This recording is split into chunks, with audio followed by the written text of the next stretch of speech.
आज भी ये रोटी खाती है तो पहले तोड़ेगी। भाव तो को क्या बात नहीं दीजिए।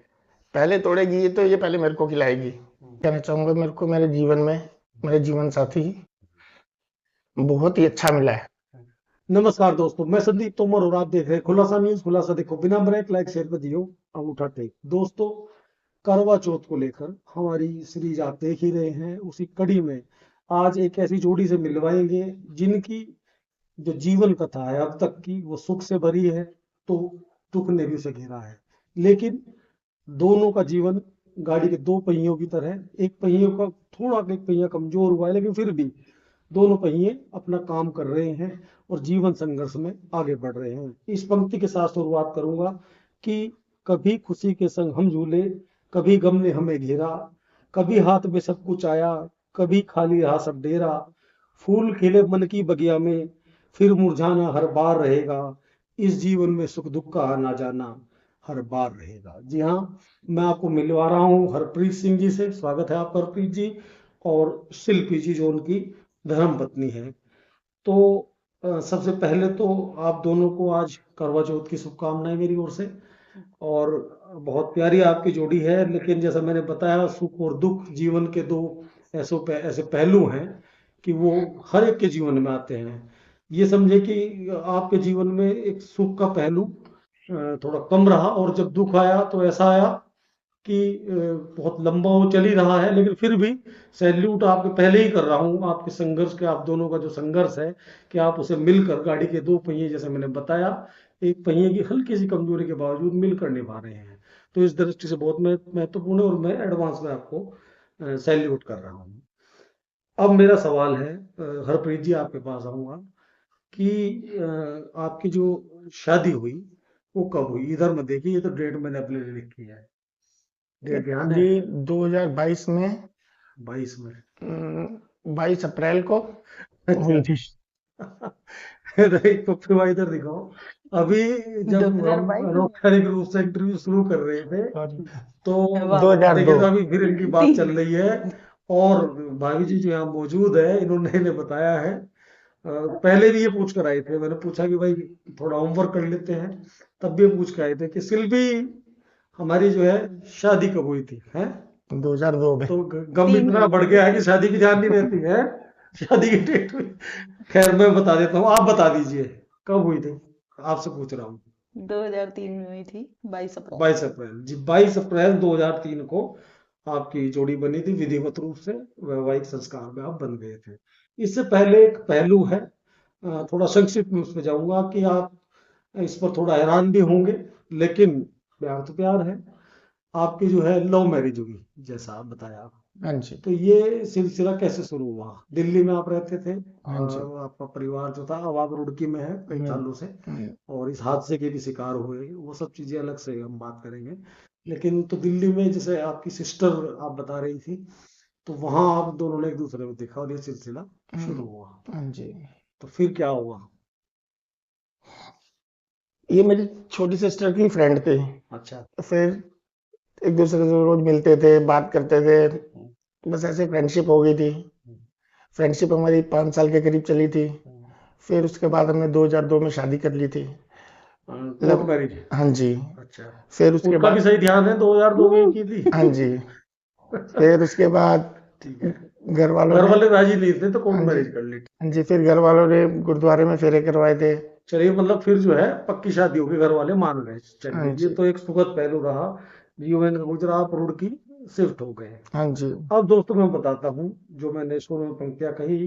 हरप्रीत जी शिल्पी के संग रुड़की सेटल हो गए, यहीं बस गए किराए के मकान पर। और केबल टीवी का जो काम उस दौर में केबल टीवी चलता था, उसे करने लगे। और फिर 2017 में एक केबल का जो काम है उसे करते हुए एक बिजली विभाग की लापरवाही से आप हादसे के शिकार हुए। और रुड़की के जो लोग हैं वो देख सकते हैं ने, और बहुत इनकी जीवटता को भी सैल्यूट करते हैं लोग कि ये एक स्कूटी पर रहते हैं, आज जोमेटो में काम कर रहे हैं, लेकिन अपने परिवार को। और मैं बता दूं, शिल्पी जी एक प्राइवेट सिक्योरिटी एजेंसी में काम करती हैं। मिलजुल कर दोनों अपनी जो जीवन की गड्डी है उसे आगे बढ़ा रहे हैं। ये बात को मैं और आगे बढ़ाऊंगा, लेकिन उससे पहले जान लेता हूँ बच्चे कितने और क्या कर रहे हैं? बच्चे दो हैं, एक बेटा एक बेटी है। बेटा बीटेक कर रहा है और बेटी अभी 9वीं क्लास में है। मैं इतना कहना चाहूंगा, मेरे को मेरे जीवन में मेरे जीवन साथी बहुत ही अच्छा मिला है।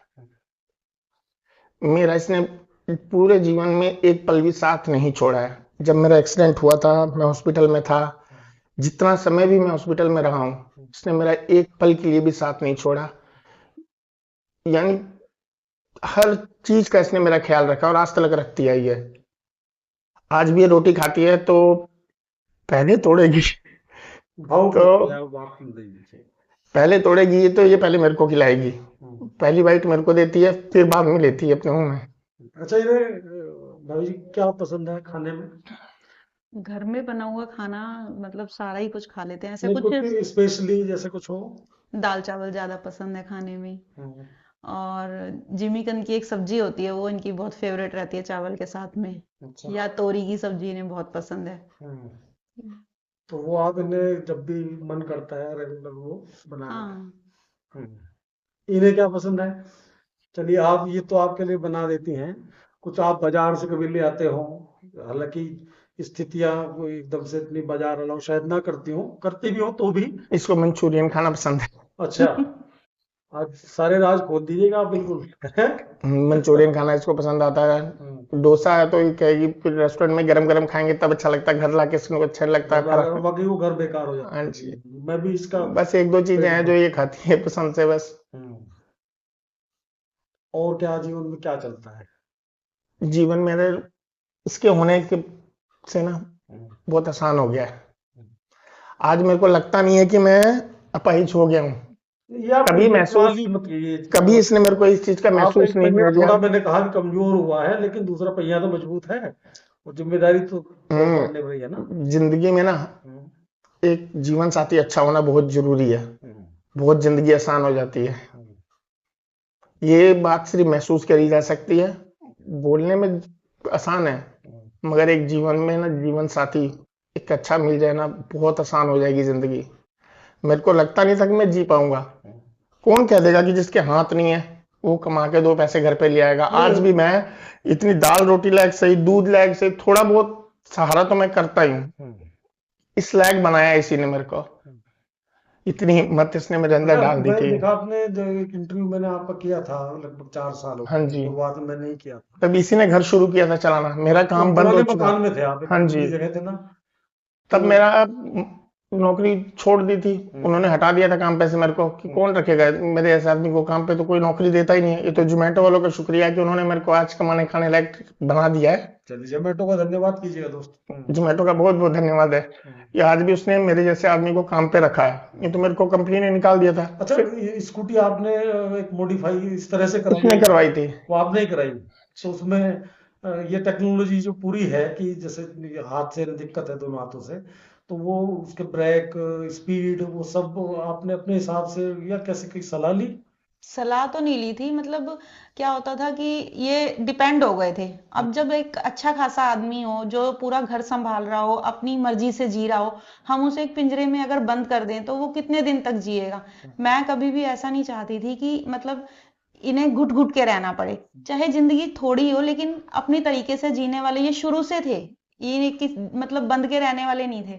तो मुझे ये लगता था कि कभी कहीं जाना है, मुझे बोलते थे स्कूटी से छोड़ा, या बेटे को बोलते थे। अब हम लोग भी कभी अपने काम में व्यस्त होते थे तो इन्हें बोल देते थे अभी थोड़ी देर में मतलब छोड़ देते हैं कुछ, तो मायूस हो जाते थे कि आज मैं इतना मतलब बेबस हो गया हूँ कि मैं डिपेंड हो गया बच्चों के ऊपर या फैमिली के ऊपर।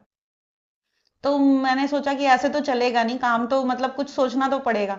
फिर YouTube में काफी सारी वीडियोस देख देख के कि किस तरीके से मतलब जिस इंसान के हाथ नहीं है कैसे कुछ तो होगा ऐसा कि वो मैनेज कर सके।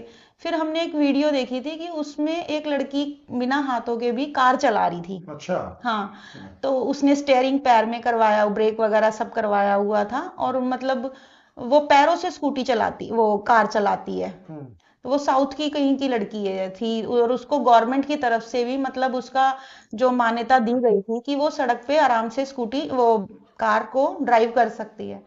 फिर हमने इस तरीके से मतलब साइकिल से, बेटी की साइकिल थी तो इनको बोला कि एक बार चला के देखो ऐसे, ये हाथ उसमें फंसा के। वो साइकिल इनसे थोड़ी तो मिसबैलेंस हुई, लेकिन फिर उसके बाद वो चल गई थी।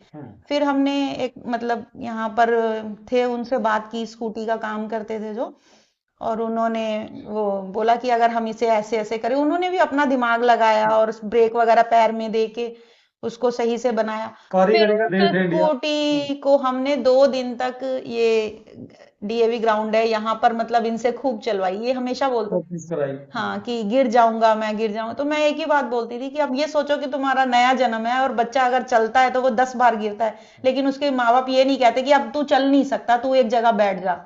गिरोगे कोई बात नहीं, चोट भी लग सकती है, लेकिन अगर सीखना है तो सीखना ही है फिर। तो फिर हम 2-3 दिन इनको वहां डीएवी ग्राउंड में लेके गए, वहां इन्होंने चलाई स्कूटी। और इतना तो मुझे इन पे अब विश्वास था कि मतलब ऐसा कुछ है नहीं जो ये नहीं कर सकते, क्योंकि इनका जो आत्मविश्वास है वो बहुत ज्यादा मजबूत है। वो तो आपने जब शुरू में आपकी वो हुई तो तो प्रयत्न कर लिया होगा। हाँ, क्योंकि घर वालों से लड़ना हर किसी के बस की बात नहीं होती। सही बात है।